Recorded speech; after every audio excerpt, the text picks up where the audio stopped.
Daghang balay ang naugdaw sa sunog sa barangay Ilang, Kaginang Kadlawon. Dugang detalye atong sayron sa live report ni Jandy Esteban. Jandy.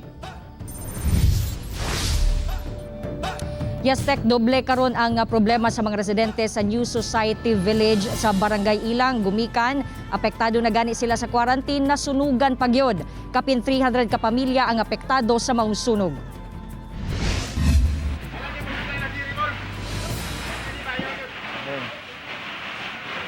Alas 2 sa kadlawon, dakong sunog ang mipukaw sa pagkatulog sa mga residente sa coastal area sa Barangay Ilang, Davao City. Sa usa ka balay sa Purok 3B, nagsugod ang kalayo nga daling mekanit sa Purok 3C. Gumikan gama sa light materials ang kabalayan. Human sa sunog, kinina ang misugat sa mga residente. Dakong danyos ang gibilin sa sunog kaganihang kadlawon dinhi sa Barangay Ilang. Gani sa inyong makita sa mga nasunog nga mga balay, pundasyon na lang ang nabilin. Kapin kun kulang, 250 ka mga balay ang naugdaw. Initially, isa sa anggulo nga ato ang gitanaw is electrical ignition.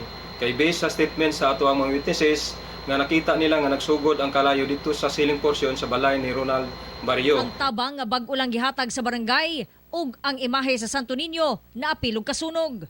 Apektado na ang panginabuhian sa mga residente tungod sa community quarantine. Nasamutan pa kay nasunugan. Si Michael, igo na lang sa pagtanaw sa naugdaw nga balay. Hasta ang inipon nga kapin 50,000 pesos na abuna. Pati akong naipon, wala. Para Pero- sa unsa to gamiton? Para sa balay, dito ko sa mga asawa.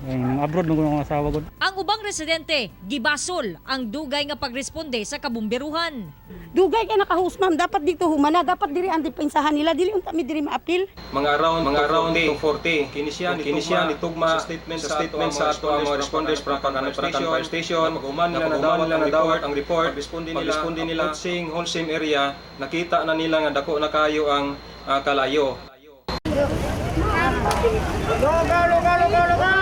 Kaganihang buntag, nang hatag ang barangay ug lugaw nga pamahaw sa 300 ka apektadong pamilya.